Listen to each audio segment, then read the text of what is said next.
Bonjour. Bon alors jeune Minecraftien, tu te prépares là parce qu'on part sur un début de gros drama quoi hein. Donc on est là-dessus, du coup tu mets la vidéo en pause, tu vas te chercher des popcorn, du coca etc et c'est parti.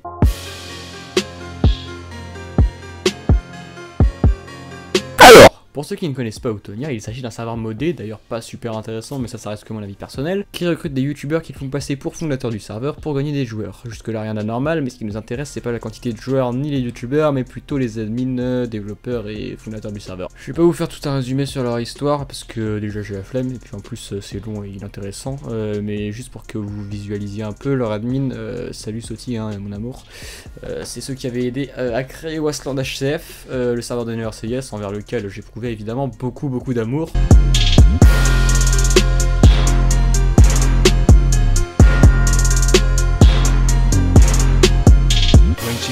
Mafia.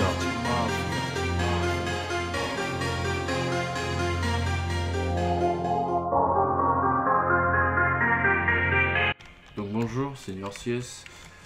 Donc comme vous voyez on se retrouve sur mon serveur, donc c'est pas la première vidéo que je vais faire sur mon serveur. Donc clairement je vais pas vous mentir, j'ai qu'une envie, c'est de me foutre en l'air actuellement.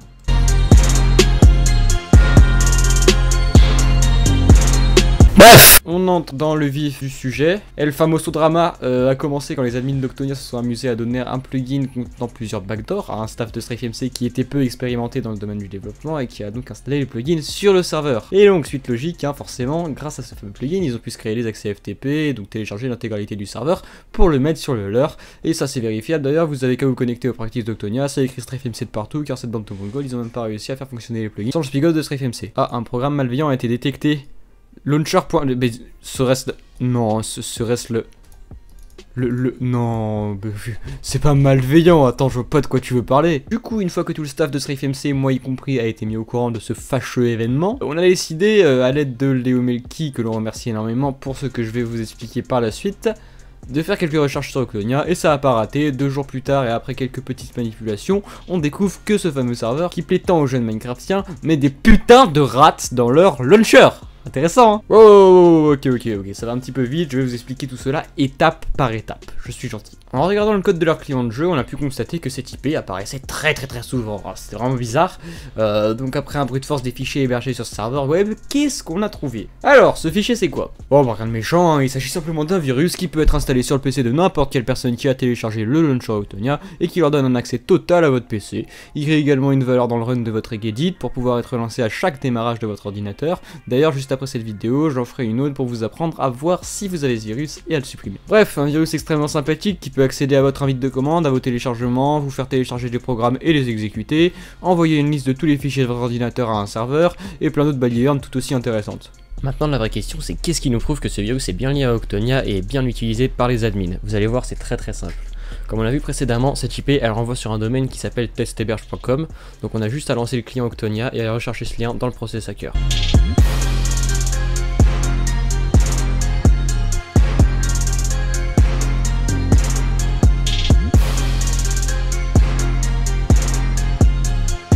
Et comme vous le voyez, le lien de téléchargement du virus est bien présent dans le code. D'ailleurs, voici exactement l'endroit où il est téléchargé et exécuté.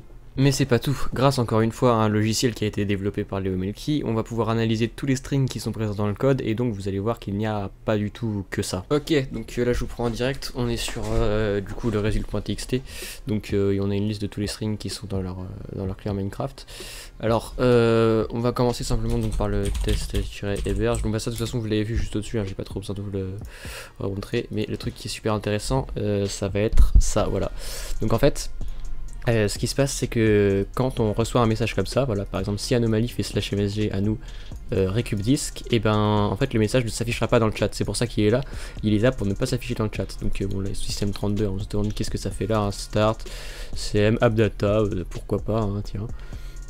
Fermeture PC, tiens, rassure-moi, fermeture PC, on peut pas le recevoir ça. Anomaly non plus, il ne peut pas nous envoyer fermeture PC, on peut pas ça. Voilà, récup fichier, etc.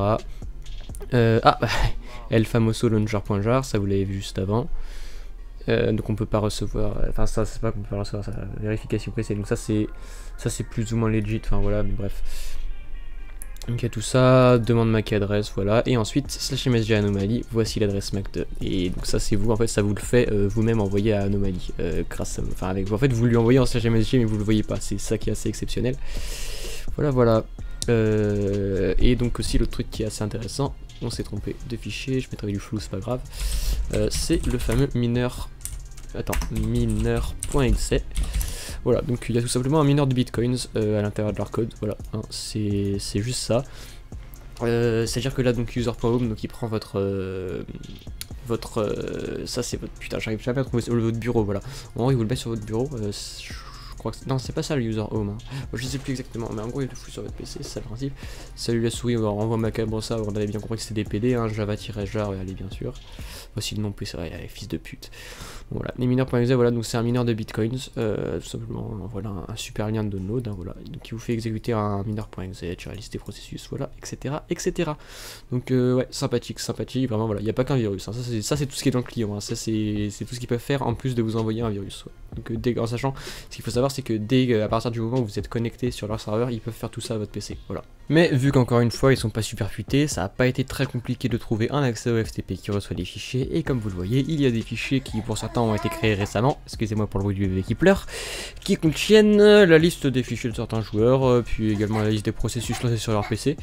Même si je pense que ça n'a rien à voir avec le virus en soi et que c'est sûrement une simple manière de vérifier, ils s'introduisent tout de même sur votre PC sans votre consentement, et d'ailleurs je pense, sans que vous soyez au courant, pour récupérer la liste des programmes que vous avez lancés, et aussi pourquoi pas des fichiers que vous avez téléchargés, et tu peux arrêter de chialer, bon.